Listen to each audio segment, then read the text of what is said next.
Hello again and welcome to the programme. It's that time of week again when we do Dot Connecting with David Icke, where we look back at the week's stories, events and headlines, and David knits them together in his own inimitable way. David.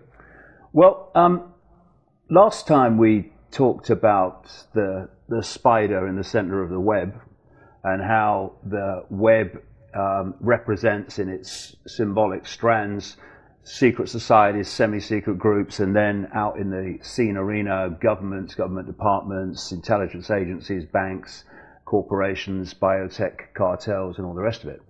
And what I want to talk about this week is what the spider is. What is this spider in the shadows, deep in the shadows, from which the agenda for the world is played out, and then out on the edges of the web in the form of politicians and bureaucrats and corporate heads and all that stuff, the agenda gets played out in changes in legislation and the direction that society goes. And so in this program, we're going to get into some areas that you'll rarely see even conspiracy researchers talking about. In fact, one of the things that I have done in the last quarter of a century is unite the whole mainstream media and much of the alternative media, as it's called, in kind of condemnation and this is ridiculous, that guy's crazy. And just want to put the dots together to take the agenda that we see unfold in the news, on the television, in politics, the Orwellian agenda, the crushing of people financially, the constant centralization of power that I talked about last time. Where is it coming from ultimately? And another question, this hasn't been going for 5 years or 50 years or 100 years.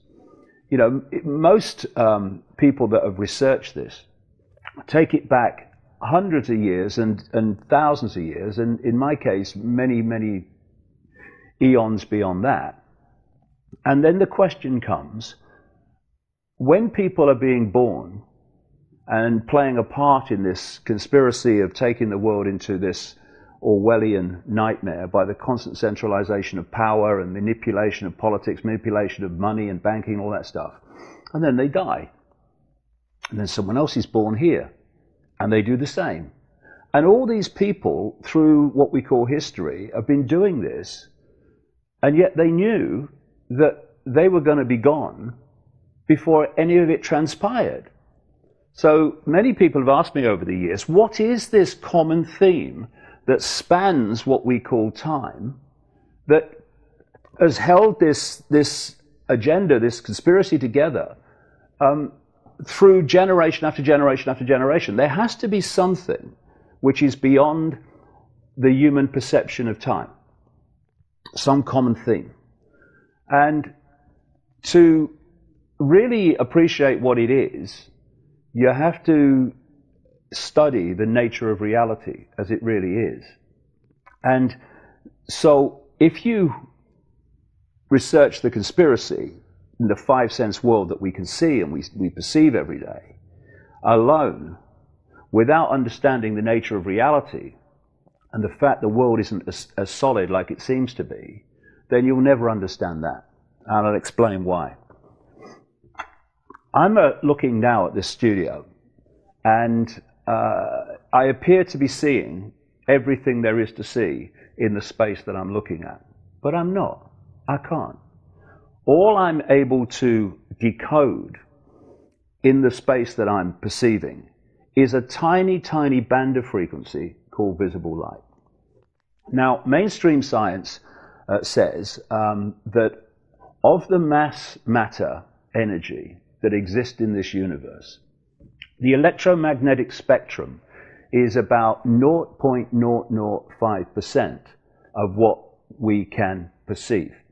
Some say it's a bit higher, but not much. Visible light, the only frequency band of reality that we can perceive as something we see, is a fraction of the 0.005%. So humans, in terms of seeing what is in the space they think they're looking at, are basically blind.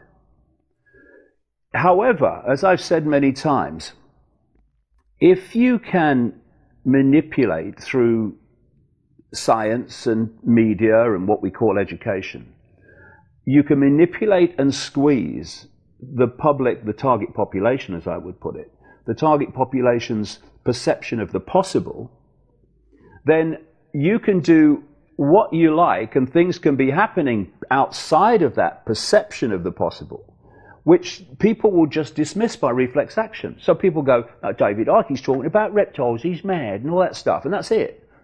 Is that it? That's as far as it goes, because from this perception, what I'm saying can't happen. There can't be what we call shape-shifting people, where they change shape. How can it be? Impossible.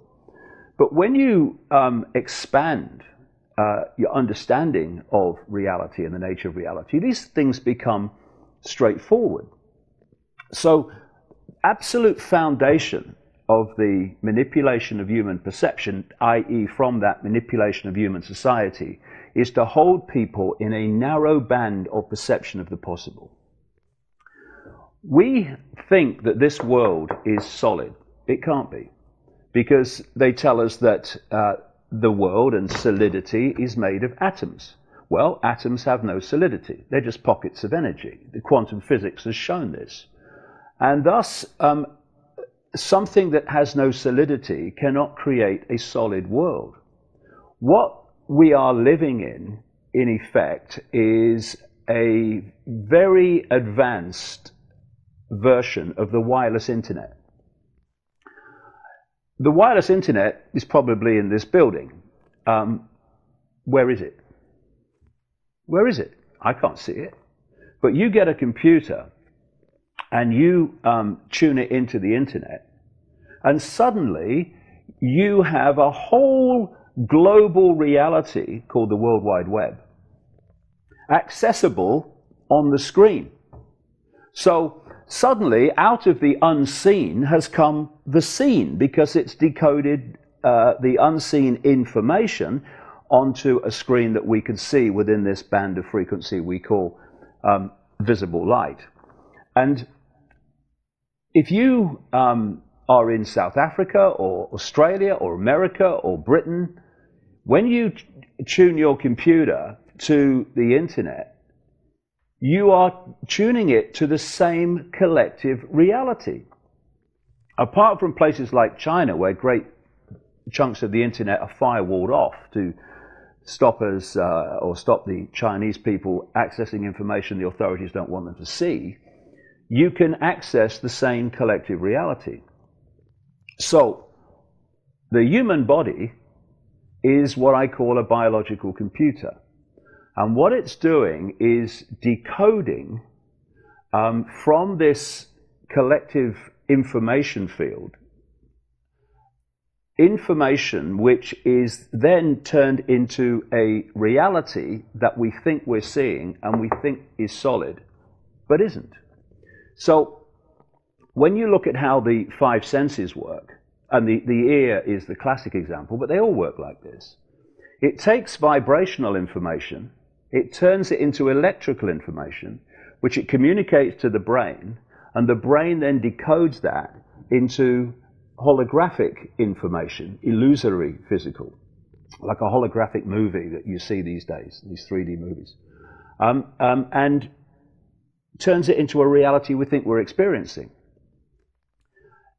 Every second, this is mainstream science, we are taking in what they call impressions of realities, like still pictures, if you like, impressions. And the brain is taking that information and turning it into a reality. Of that 10,000 impressions that we receive every second, the brain takes just 40-ish to construct our reality. So, in effect, you've got a mass of information coming at you or around you, and you're just taking a fraction of it and thinking it's everything. And what the body does, because our true self is consciousness, awareness, infinite awareness. It's that awareness which, when people have near-death experiences or out-of-body experiences, when they're experiencing reality beyond the body, they're still in awareness, actually in a more expanded awareness when they're outside the body. That's who we really are, awareness. That's the infinite self. But when we choose to come into this reality and experience what there is to experience, we take on an outer shell so that we can interact with this frequency band of visible light, because our consciousness, the true self, our awareness, is vibrating so quickly and so differently to this reality that we want to experience that it couldn't pick those glasses up. It's like radio 1 trying to pick up radio 2. They're on a different frequency. They can't interact. So the body is a vehicle, a holographic vehicle, to allow our awareness to interact with this reality so we can have what we call a human life. And the illusion of physicality can be explained or symbolized very powerfully in a story I read in a book by a man called Michael Tolbert. He wrote a brilliant book back in the earlier 90s called The Holographic Universe. And he told a story in the book about how his father had a party and had a stage hypnotist coming along to do party tricks. And what happened at one point is he got a guy, I think his name was Tom, and he sat him down and he was taking him through the party tricks. He's eating an apple, he thinks it's a potato and all that stuff, or vice versa or whatever. And at one point, when he's coming towards the end, he said, "Tom, when I bring you back to a waking state, you're not going to be able to see your daughter in the room." At which point, the hypnotist led the daughter to stand in front of Tom. So the father is looking in the belly of the daughter. He brings him back to a waking state, apparently. And he said, "Tom, can you see your daughter?" He's looking around. "No, I can't see her." And so the hypnotist went round the back of the daughter and put his hand in the small of her back and said, "I'm holding something, Tom. What am I holding?" And he looked at it, thinking, "What are you asking me for? It's obvious. It's a watch." His daughter's between him and the watch. And the hypnotist then said, "There's an inscription on the watch. Can you read it?" And he read it, yeah. His daughter's between him and the inscription. Now, if I said this to a Professor Richard Dawkins or one of these everything is solid kind of mainstream scientists, that's ridiculous, impossible, perfectly explainable. Everything in its base form in this reality is an energetic field. It only becomes what appears to be solid when we decode it into that form. See, if you see how holograms are made the kind of ones you buy in the shops, and some of them very sophisticated these days. And what happens is they have a laser. Part of the laser goes virtually directly onto a photographic print. The other part of the laser takes in in waveform, as the laser records it, the waveform image of the subject of the picture. And then those two parts of the laser collide with each other on the photographic print. And when you see them in that form, they're just wavy lines, like a bit like a fingerprint, funnily enough. And it's very similar to the principle of dropping two pebbles in a pond, and then the waves go out and they collide. And at that point, that is a waveform version and depiction and record of where those pebbles dropped, how heavy they were, how fast they fell, and all that. And so you've got on a holographic photographic print a waveform depiction of the subject, whether it's a person, whether it's a bowl of fruit or whatever. But it's still just waveform. What is it?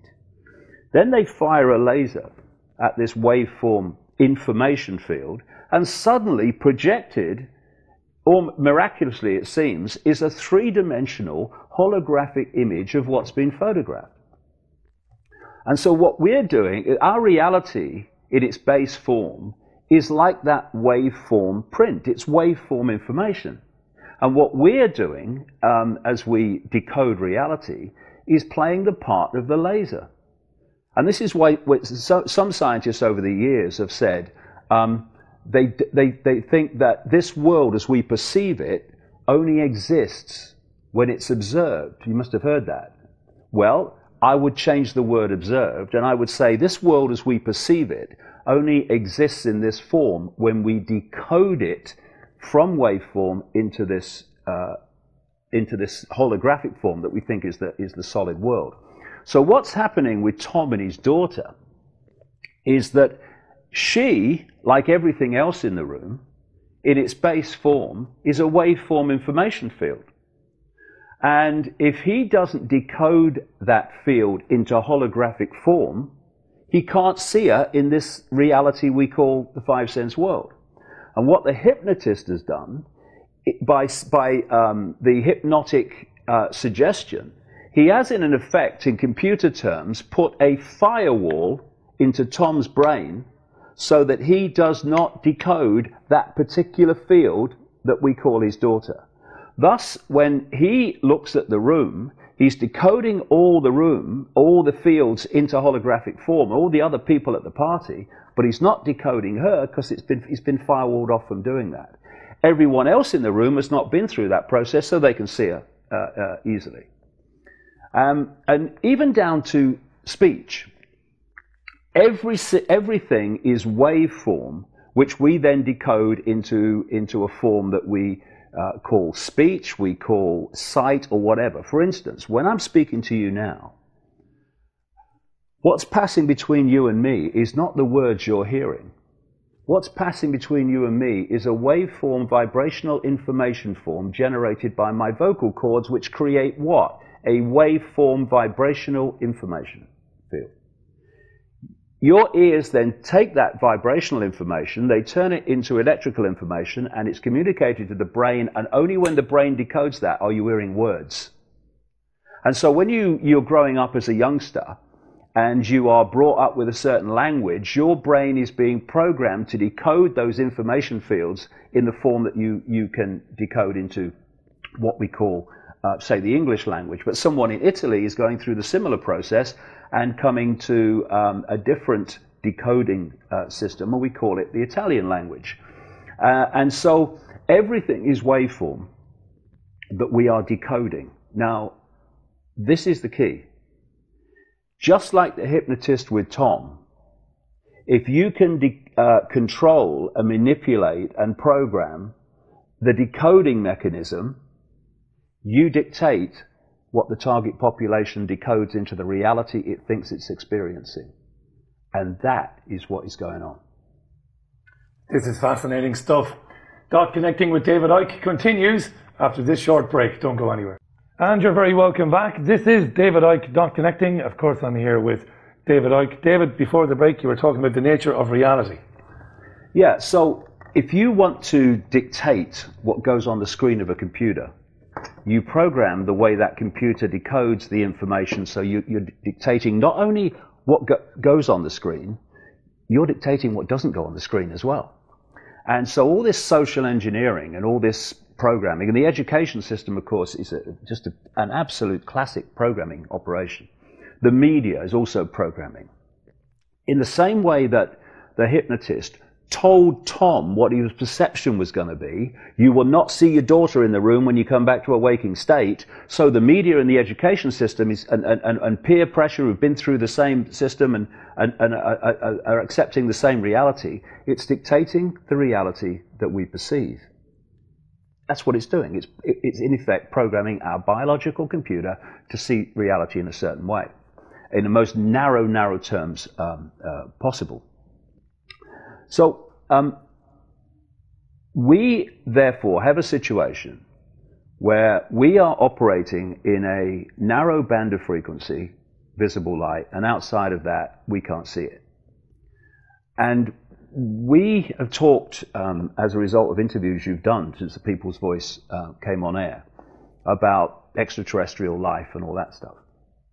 Well, what the concentration of that focus is upon, especially in, if you like, mainstream UFO research, is on the band of frequency that we can see. It's about entities that you can touch in spaceships flying around that the five senses can see. Well, the vast majority, all but that tiny, tiny fraction I mentioned earlier, of possibility and existence and form and creation exists outside of that. And, you know, my journey over the years has taken me with enormous synchronicity into places and into information and to people that have shown me, anyway, and I detail this in great detail in the books, to a point where I can see that this reality that we experience as the world is actually being manipulated from beyond the realms that we can see. And it's very simply done because, again, we see the holographic world and the holographic body, what we perceive as solid. But that is a projection from energetic fields, and one level of these energetic fields is known as the auric field. The auric field around the body, it's an electromagnetic field. And that the information in that field is dictating the nature of the hologram. So inside that field is information that decides if you're black, white, sky blue, pink, whatever. Whether you take this form, whether you're a man, whether you're a woman. Now people will say, well, hold on a second, but genetics does that. DNA does that. But the DNA and the genetics that we see are only in the hologram. They too are a holographic projection of information fields here.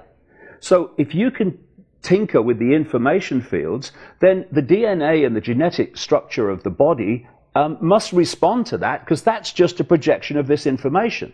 This is where it's going on. This is what we see. So if you like, this is the projector at the back of the movie theater. That, the holographic world that we see, is the movie hitting the screen.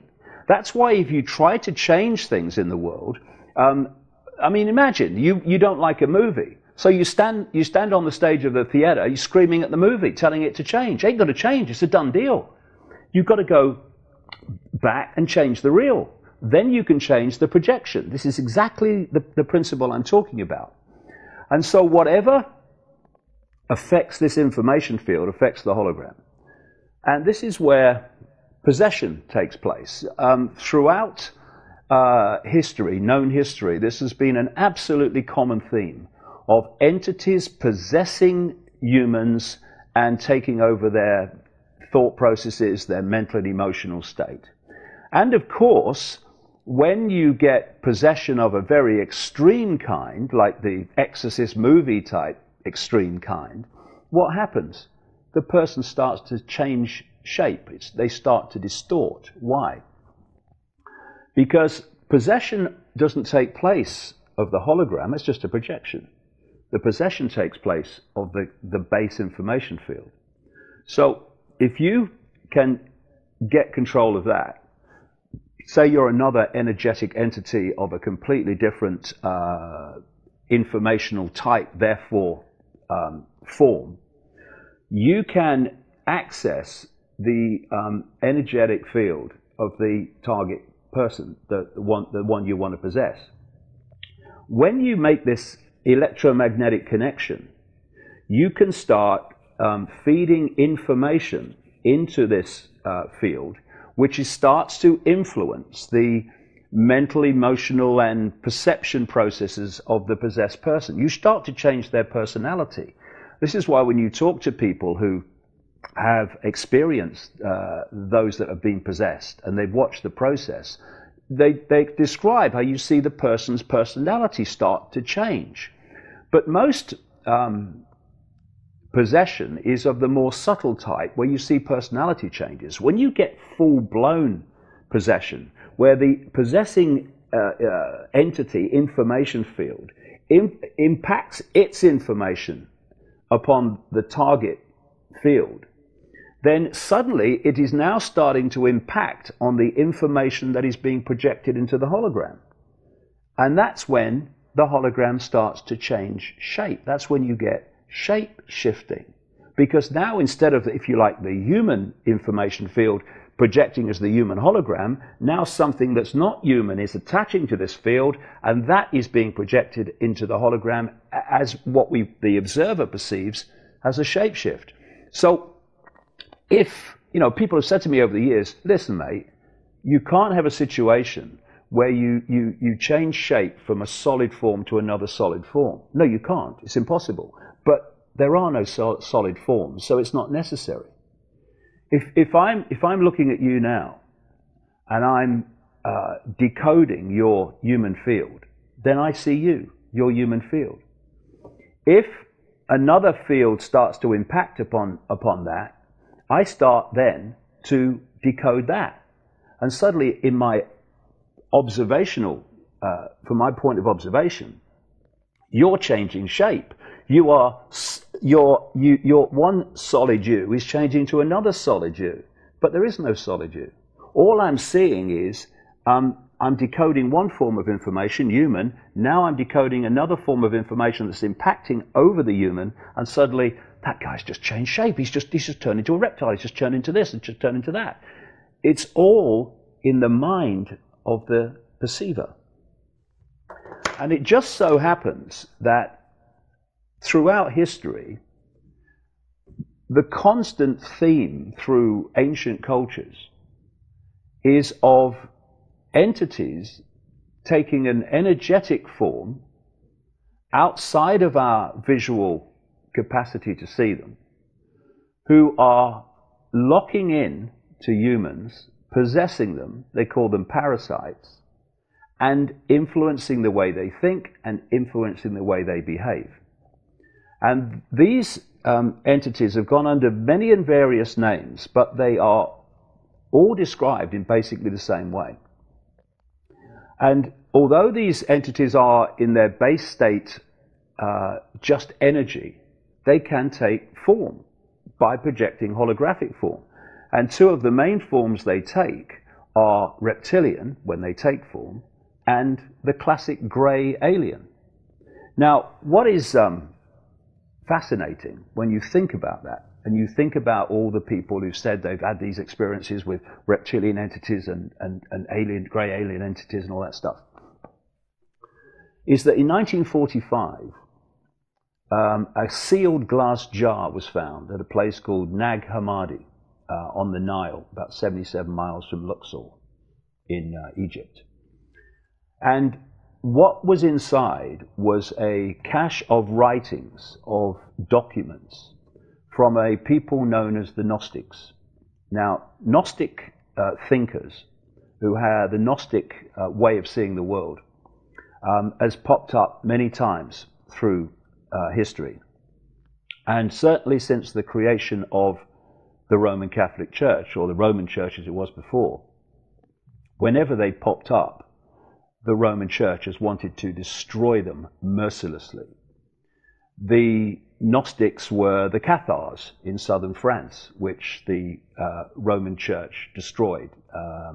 It ended in a gruesome mass murder at a place called Montségur, a castle in southern France in, I think it was 1244. And another major expression of the Gnostics was the great library of Alexandria in Egypt, which was the great depository of ancient knowledge and texts of the world long before that library was created. And it was destroyed by the Roman Church, I think it was at about 400 AD. These writings, these Gnostic writings, almost certainly came from those that ran the Great Library at Alexandria. And they are thought to have been put together, they were bound in leather, in something around 400 AD, but went back further to about 100 AD. That's the assumption. 1/5 of these writings, remember, they've not been tinkered with like the Bible, which has been out in the open and therefore we can tinker with it and change it. They've been in a sealed jar all this time. 1/5 of these writings were about something they called the archons. And the archons were described as energetic beings that possessed humans and took over their mental and emotional faculties. That they were parasites that fed off human energy. And that they had this great ability to create illusions, to manipulate people's perception of reality. And in these writings, found in 1945 in a sealed jar, these writings said that when they take form, they take mainly two forms. Reptilian, as we perceive them, and as like grey fetuses, unformed babies with dark, unmoving eyes. What am I describing? The same entities that people today say they're having experiences of, and all the rest of it that goes with it. What's also fascinating is when you read the descriptions of the archons as these Gnostics describe them, you're looking at the same phenomenon all over the ancient world. The jinn, not just of the Islamic world, but the pre-Islamic world, which is where the jinn came from. What the Islamic believers call the jinn are the archons. In fact, the Gnostic writings said that the archons came from luminous fire. And the Islamic belief says that the jinn came from smokeless fire. Then you go to Central America and you hear the shaman there talk about what some call the flyers. And the flyers are described in exactly the same terms as the archons with the Gnostics and the jinn with Islamic belief. Then you'll hear Christian people, they've said it to me, that stuff's rubbish, it's not in the Bible. Sorry? Demons. The demons of the Bible that possessed people and took them over and dictated their reality and perception are described in the same terms as the jinn and the archons and the flyers, and you find it everywhere. It's a universal common theme. And it's only if you are prepared to, research the banking system and all these other things that I've done and so many others have done, but at the same time, open your mind to other possibilities. And if you research the conspiracy and the manipulation of humanity only within this 5 sense, almost unseeable, tiny frequency range, you're going to see the screen. You're going to see the outcome. You're going to see the symptom. You're never going to find the cause. And if you're trying to find the cause, even within the UFO research arena, and you're looking for non-human entities within this band of frequency that you can see and touch and spaceships, you're not going to find the cause either. Because what's manipulating this reality, what's manipulating the human perception, are entities that in their prime form are just energy. And all these things are described in Gnostic writings and all these other forms around the world. And there was a man, because one of the things that they do is they feed off human low vibrational energy. They feed off the energy of death, they feed off the energy of suffering, they feed off the energy of frustration, of anger, of depression, all these low vibrational frequencies. So what they've done is create, by manipulating human perception and behavior, they've created a society which is just a massive producer of the very energy that they live off. We are nothing more. You know, in the Matrix, where Morpheus holds up a battery, and he's talking about the machines that took over and created this illusory world called the Matrix. He said, the machines have turned humans into one of these, a battery. And that's exactly what they've done in symbolic terms. And after I put this all together and put it out in books, I came across some of the work of a guy called Carlos Castaneda. And he wrote a series of books in the 60s and 70s, and I think his last one was in 1991. It's called The Active Side of Infinity. And in that book, basically the theme and the information in the books came from a Central American shaman called Don Juan Matus. And this is what Don Juan Matus said in this last book of Carlos Castaneda. And when I read it, I fell off my bloody chair almost, because I thought, my God, this is what I've been saying, and I didn't even know this, and I don't even from Adam, you know, and I've talked to shaman and other people around the world, and they confirm this basic theme that I'm talking about. This is what Don Juan Matus said. We have a predator that came from the depths of the cosmos and took over the rule of our lives. Human beings are its prisoner. The predator is our lord and master. It has rendered us docile, helpless. If we want to protest, it suppresses our protest. If we want to act independently, it demands that we don't do so. Indeed, we are held prisoner. They took us over because we are food to them, energy, low vibrational emotional energy. And they squeeze us mercilessly because we are their sustenance. Just as we rear chickens in coops, the predators rear us in human coops, human eros. Therefore, their food is always available to them. Brilliant point, this. Think for a moment and tell me how you would explain the contradictions between the intelligence of man the engineer and the stupidity of his systems of belief, or the stupidity of his contradictory behavior. Sorcerers believe that the predators have given us our systems of belief, our ideas of good and evil, our social mores. They're the ones who set up our dreams of success or failure. They have given us covetousness, greed, and cowardice. It is the predator who makes us complacent, routinary, and egomaniacal. In order to keep us obedient and meek and weak, the predators engage themselves in a stupendous maneuver. Stupendous, of course, from the point of view of a fighting strategist, a horrendous maneuver from the point of those who suffer it. They gave us their mind. The predator's mind is baroque, contradictory, morose, filled with the fear of being discovered any minute now. And this is what has happened.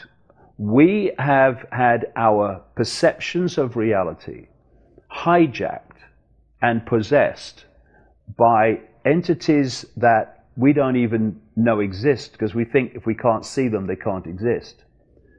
And this has driven society in this direction of war, conflict, suffering, hunger, death on a massive scale, more and more control, more and more imposition, more and more suppression. Because through that possession of human perception, they're taking the world over, and they are changing it, already have to a very large extent, changed it into the form that most suits them and most suits the structure that they can most easily control. And if we do not take this into account when we're trying to understand what's driving this century after century suppression and control system, we'll never understand what we're doing and what's actually happening. This is Dot Connecting with David Icke. It's fascinating stuff, and I know you'll be back for the final part in 2 minutes' time. See you then. And you're very welcome back to the final part of Dot Connecting with David Icke. David. Another thing I've been talking about, which is very relevant to what we're discussing here, are bloodlines. I've been talking about, and other people have talked about, the fact that you can chart the core of this global manipulation century after century after century to a network of interbreeding bloodlines. And there are these particular bloodlines that are genetically bred to be hybrid. Hybrid, part human, hybrid, part these entities that I'm talking about. And once again, we see genetics in the holographic form, but what that is a different energetic field. And if you're going to possess something, you're going to possess an energetic field. You have to have frequency compatibility with it. Otherwise, you can't do it. It's like two radio stations, as I said earlier, trying to connect. They can't. They're on a different frequency. So first of all, the idea has been, collectively, to bring the frequency of humanity down to a level that it can be possessed. And you do that by creating situations in the world that make people depressed, angry, and anxious, worried, in fear, because they're all expressions of fear. And when we're in those states, what do we say? God, I'm feeling so heavy today. That feeling of heaviness is energetic density. It makes the frequency of your energetic field vibrate slower. As it vibrates slower, you enter the field of these entities, and there can be possession. When you're in an open-hearted, high-frequency state, they can't do it, because you're no longer there. That's why they don't want humanity in an open-hearted, high-frequency state. That's why all the time the pressure is the opposite. Conflict and all the rest of it that we see. And because they are not of this frequency, but wish to manipulate this reality, they somehow have to have a conduit through which they can do it. And these are these bloodlines.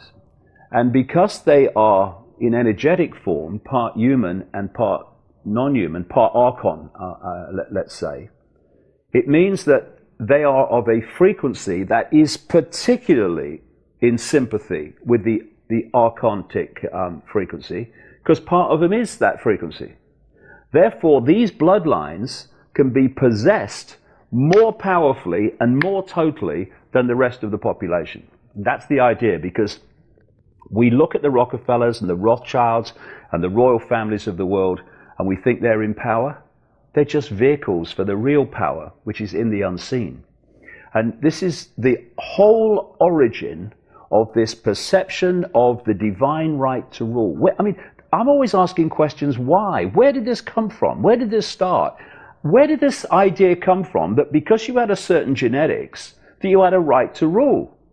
And where did this whole blue blood thing come from? Where you are of a particular genetics, therefore you have a right to power. It came from the ancient world, and it came from the fact that they claimed to be different. They claimed to be above humans because they were this hybrid bloodline. This is why the ancient emperors of China used to claim the right to rule, because of their genetic descendants from what they called the serpent gods. And because one of the main ways that these entities take form when they do is in a reptilian form, that's why the reptile and the snake has been a symbol of royalty all the way through human history, right to the present day. And so these entities possess very powerfully these particular bloodlines, and these particular bloodlines find themselves in the positions of power, inherited power in terms of royal power. And they are manipulating society to suit the possessing entity. If you want a kind of a symbolic analogy of the dynamics, you know when you've got a scientist in a laboratory and they're dealing with something that's very dangerous, they can't directly touch it. In this case, because of their frequency, they can't directly operate in this reality, or at least not for long. So the scientist stands outside of a big sealed tank with the dangerous material inside, and he puts his arms through these big, long gloves, and he can work inside the tank with this material while standing outside of it.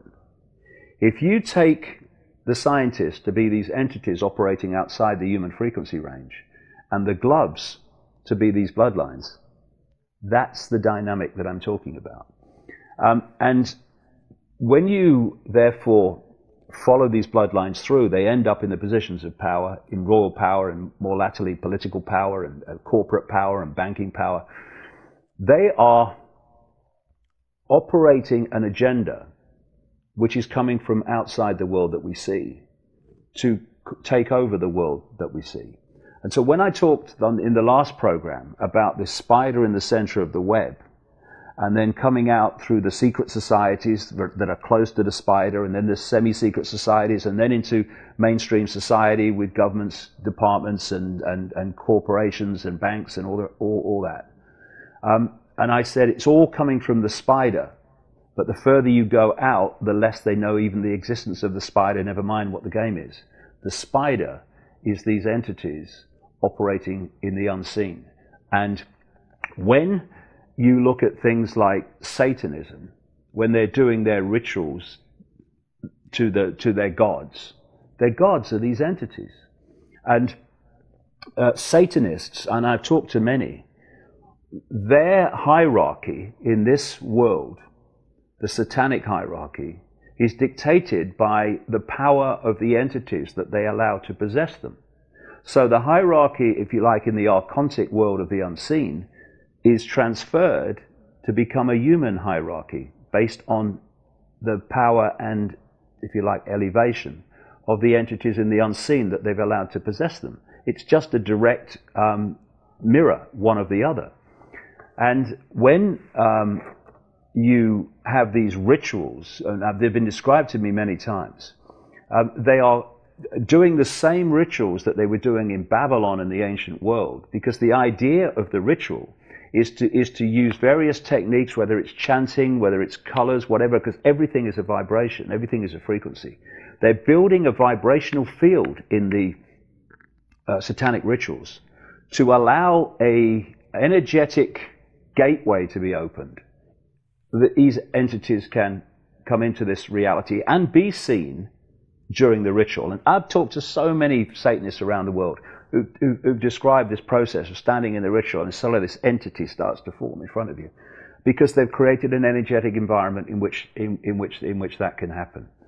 And when they are, the ancient theme of the sacrifice of people to the gods and the sacrifice of young virgins to the gods, that is sacrificing people to release the energy of death, the energy of suffering, the energy of terror, which these entities are actually absorbing on an energetic level. And that's where sacrifice to the gods comes from. And it's something that is ancient, that has come all the way through the ages. And people have no problem with the fact that that was going on thousands of years ago, even hundreds of years ago, when humans were a bit more primitive. What they don't find easy to accept is some of the most famous people in the world that they're seeing on their televisions every day are performing these rituals today in the same way. The only difference is that way back it was acceptable and they could do it openly. Now it's not acceptable and therefore they do it secretly. But the same things are happening. And it's this interaction with these gods. And the reason that they talked about young virgins is because it was code for children. Because these entities absorbing human energy, there's one energy they want more than anyone else, and that is the energy of children before puberty. When young people go through puberty, we see that as a hormonal change. But the hormonal change in the hologram is merely a reflection of an energetic information change in the actually base information field. So what is happening at puberty is this information field, this energetic field, is changing. These entities want to absorb that energy before it changes.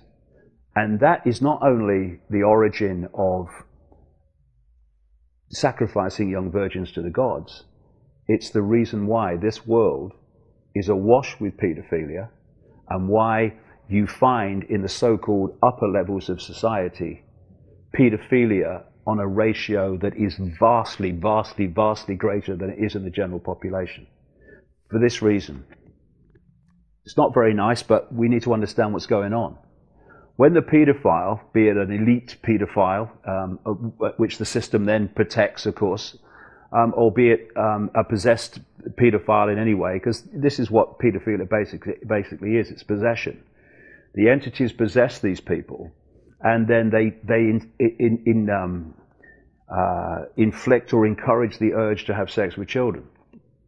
When the act is going on, the paedophile is a conduit for the child's energy. And the possessing entity is feeding off that child's energy through the paedophile conduit.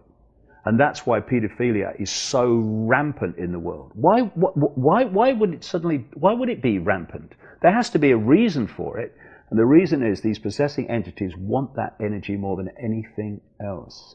And this is why phenomenal, staggering, unthinkable numbers of children go missing in the world every year, never to be accounted for again. Because that's what's happening. They're feeding off the energy of those children. And when famous people that could be identified are involved, well, they don't want the children around to recognize them, do they? So the world can, and the conspiracy can only be understood beyond the play-out level of it with banking scams and engineered wars and 9/11s. When you realize what the spider is that's actually driving it all.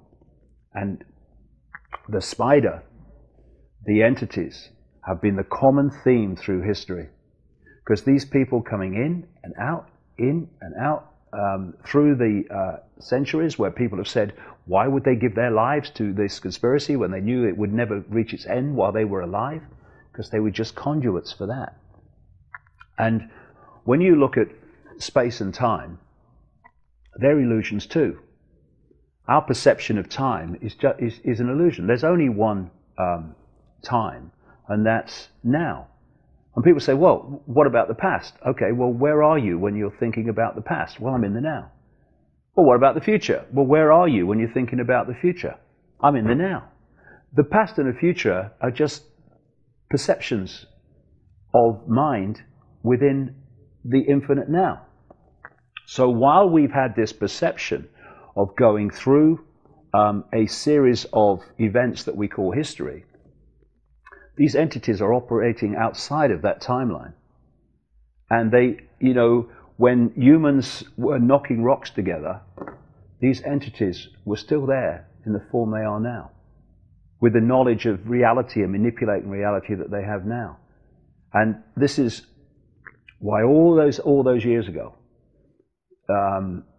in the ancient world, people were describing entities that people say that they're experiencing now, like reptilian and grey entities, because they've always been here. This human timeline, this human history, is just our perception of reality.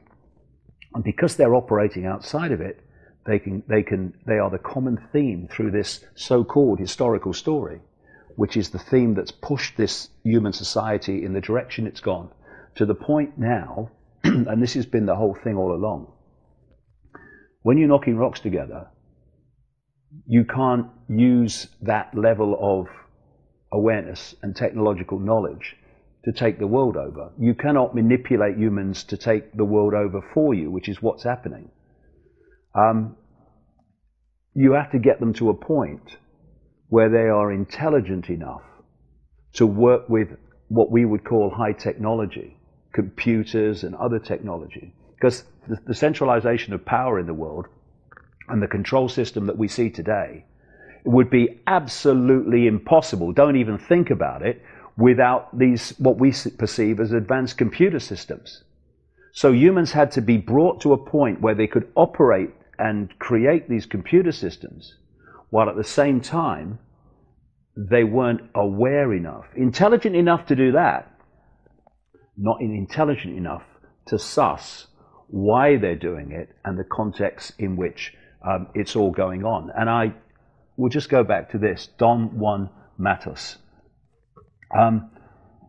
Explain the contradiction between the intelligence of man the engineer and the stupidity of his systems of belief, or the stupidity of his contradictory behavior. What has happened is humanity has been made just intelligent enough to enslave itself, but not intelligent enough to realize that that's what it's doing. This is fascinating stuff. Thank you, David. I'm sure you agree. We'll be back again next week with more dot connecting with David Icke. For now, though, bye. Thank you.